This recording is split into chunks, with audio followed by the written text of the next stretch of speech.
À Bruxelles, la bande dessinée se consomme sous toutes ses formes. À chaque coin de rue surgissent ces héros de papier qui ont imposé le 9e art comme un des plus beaux fleurons de la culture belge, au point de s'inviter dans les pages des passeports de leurs concitoyens. Des personnages tels que Tintin, les Schtroumpfs, le Marsupilami, qui ont été exportés et qui sont connus partout dans le monde. Pour un petit pays comme le nôtre, je crois que c'est une source de fierté aussi parce que c'est quelque chose qui nous unit dans un pays qui est divisé en 3 communautés, les francophones, les néerlandophones, une petite communauté germanophone. C'est quelque chose qui nous unit tous. En quelques décennies, Bruxelles s'est imposée comme la capitale de la bande dessinée francophone. Au-delà du talent de ses auteurs dotés du fameux humour belge, se dessine la volonté politique d'une jeune nation qui entend rayonner par la force du crayon.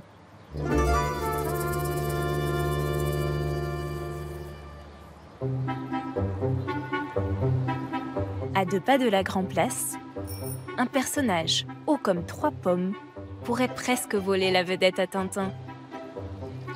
Perché au sommet d'une fontaine du XVIIIe siècle, il concentre l'esprit facétieux des Belges qui fait la saveur de leurs histoires illustrées.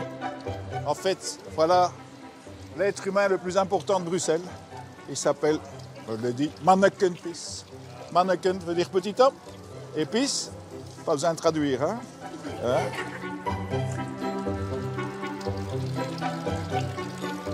Ce Manneken-Pis est devenu un symbole de la résistance à toutes les formes d'occupation, puisque la Belgique en a connu énormément. Ce n'est un royaume indépendant que depuis 1830, et précédemment, on a été français, on a été bourguignon, on a été néerlandais, on a été espagnol. On est au carrefour de l'Europe, et il y avait évidemment beaucoup de guerres et d'invasions successives. Et on a pris ça avec, on va dire, une forme de détachement et de philosophie d'un côté, et donc, puisque nous étions trop petits, comme le Manneken-Pis qui est tout petit, pour nous défendre contre les grandes nations voisines, eh bien c'est quelque part l'incarnation à la fois de cette fragilité, mais aussi de cette résistance décidée par un humour provocateur et un esprit frondeur. En Flandre, dès le XVIe siècle, des artistes comme Bruegel s'amusent à glisser ce trait d'humour dans les détails de leurs peintures. Une tradition perpétuée par Magritte 400 ans plus tard dans ses représentations surréalistes, où l'on sourit du décalage de l'image avec le langage. À l'estaminet de la fleur en papier doré qu'il fréquentait, ce zeste d'absurdité recouvre les murs et fait le bonheur des amoureux de la langue.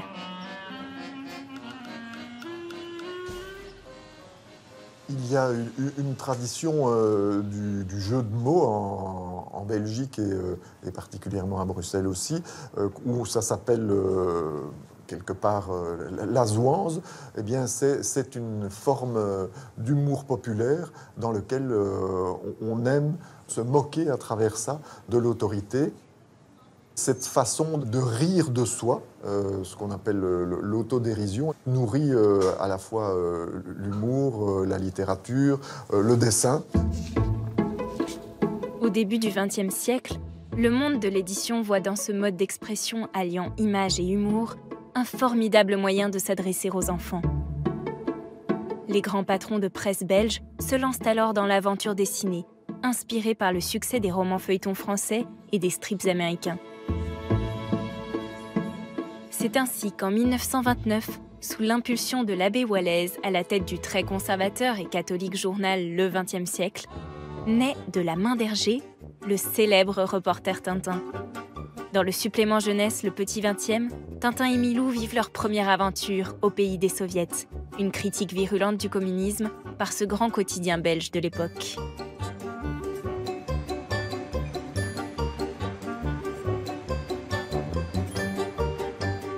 En contrebas du Mont des Arts, la galerie Bortier, passage couvert dédié aux livres, conserve la mémoire de l'histoire éditoriale belge, et en particulier celle de la bande dessinée.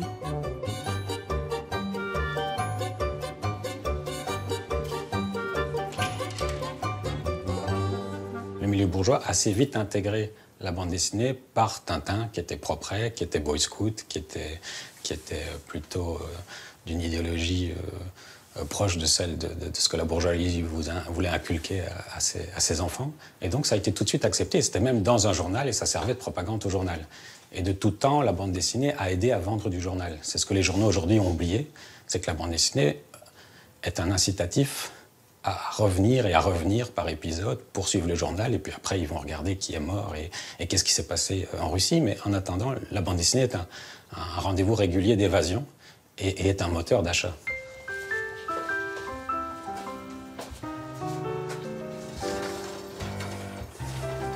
Jusqu'à la fin des années 30, Tintin est l'unique héros récurrent belge à s'exprimer par bulles, esquissant les contours de la bande dessinée classique.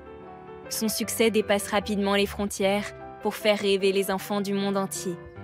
En 1938, la Maison du Puy lui crée un rival avec le journal de Spirou, son hebdomadaire à destination des plus jeunes.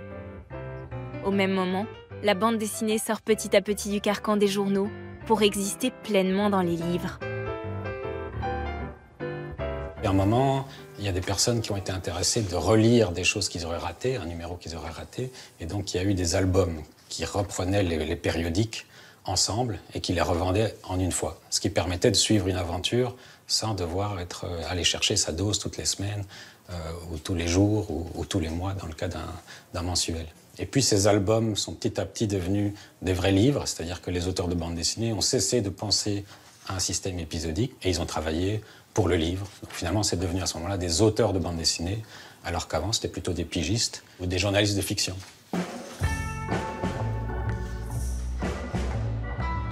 Dans les années 50, Bruxelles est le creuset de cette nouvelle industrie littéraire. La bande dessinée franco-belge connaît son âge d'or et des générations d'enfants sont bercés par les aventures de Lucky Luke, Blake et Mortimer, Boule et Bill ou les Schtroumpfs. Ces héros belges qui font la réputation de leur pays doivent pourtant gommer toute trace de belgitude pour continuer à séduire le plus de lecteurs possible à travers le monde. Ainsi, Gaston Lagaffe n'est autorisé à manger des frites qu'une seule fois. C'est également pour asseoir son savoir-faire dans ce qu'elle rebaptise le 9e art que la Belgique crée la toute première formation à la bande dessinée. À la fin des années 60, Hergé inaugure à Bruxelles, au sein de l'Institut Saint-Luc, une section d'enseignement du métier d'auteur-illustrateur de BD. La bande dessinée, jusque-là, n'était peut-être pas considérée comme un genre artistique. Ça restait quand même quelque chose un peu de l'ordre du vulgaire. Et le fait qu'une école d'art décide d'ouvrir une option bande dessinée, c'est légitimer quelque part la bande dessinée comme un médium artistique, au même titre que la littérature, la peinture.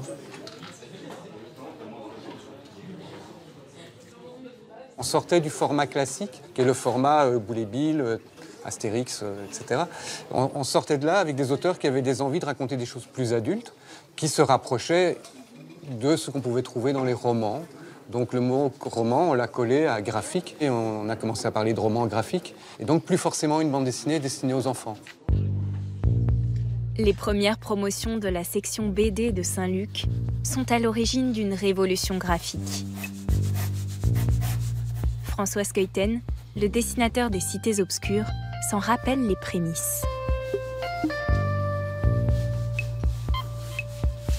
Il y a énormément de souvenirs. Le plus grand plaisir, et là où on apprend le plus, c'est dessiner l'un à côté de l'autre. Parce qu'on confronte son travail. Une école, c'est quand même un formidable laboratoire. On se cherche. On cherche des techniques différentes. Quand on est dans les pas, dans le sillon graphique, on voit comment la personne pense le dessin, imagine. C'est très intime, en fait, le dessin. C'est comme si vous mettiez le pyjama d'un autre. Après mai 68, un vent de liberté souffle sur le monde artistique qui se met à bousculer les codes établis. À Saint-Luc, c'est sous l'impulsion d'un certain Claude Renard, qui dirige la section de BD, que Skeuten et ses camarades s'émancipent des références classiques et empruntent de nouvelles voies pour raconter des histoires, assumant des univers plus sombres et futuristes. On est un peu en réaction contre ce qui se passe en Belgique. C'est un petit peu une contre-offensive. On reprend presque tout à zéro, comme ça. On refuse Tintin, Spirou, pour bâtir quelque chose qui nous appartient totalement. Claude Renard, c'est pas vraiment un professeur. Il a une dizaine d'années de plus que nous. Ce charisme, cette chaleur, et c'est aussi un visionnaire, va faire que, naturellement, il réussit à fédérer beaucoup de jeunes auteurs. Pour essayer de raviver la flamme d'une BD belge qui s'essouffle, ces jeunes créateurs, parmi lesquels Sokal, Goffin ou encore Séraphine Eskeuten, forment à partir de 1976 la génération du 9e rêve, du nom d'une revue qu'ils fondent alors.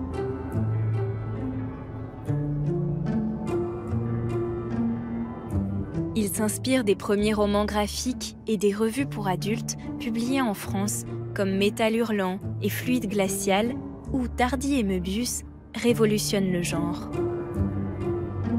Il y a quelque chose, surtout à la fin des années 70, il y a un regard vers une bande dessinée d'auteur, une bande dessinée beaucoup plus adulte, qui se libère de certaines règles, d'une censure, avec des audaces comme Gottlieb va le faire, avec le début de L'écho des savanes. Il y a vraiment un changement très fort, et puis une liberté graphique. Et on sent que ces journaux sont en train d'ouvrir des chemins et vont bien évidemment chercher de nouveaux auteurs. Alors c'est vrai que c'est comme des trains qui partent, et on a envie d'y être. Désormais, c'est à Paris que s'écrit une nouvelle page de l'histoire de la BD. En 1978, Casterman, éditeur belge fraîchement installé en France, lance la revue mensuelle À suivre.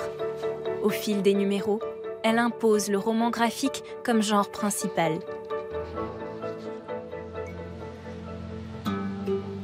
Mais la Belgique n'a pas dit son dernier mot. Pour revenir sur le devant de la scène, elle capitalise sur ses auteurs à succès et crée en 1989 le Centre belge de la bande dessinée, premier musée dédié au genre. La BD devient patrimoine national que la ville de Bruxelles affiche sur ses murs, prouvant ainsi son soutien aux artistes. Un atout permettant à la métropole européenne d'attirer de jeunes BDistes, à l'instar de la française Élodie Chanta. C'était une énorme opportunité, quoi. Ça veut dire que des milliers de gens voient ma fresque potentiellement tous les jours et c'est incroyable. J'ai essayé de représenter un petit peu le quartier, donc j'ai noté quelques monuments et puis j'ai dessiné beaucoup d'enfants et des choses très colorées parce que c'est ça que j'aime bien faire.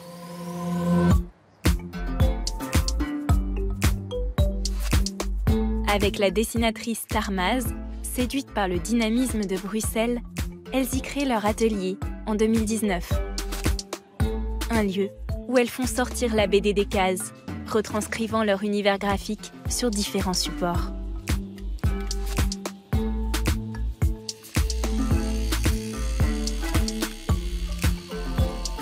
C'était très important pour moi de m'installer à un endroit où il y avait une émulation et une vie culturelle importante.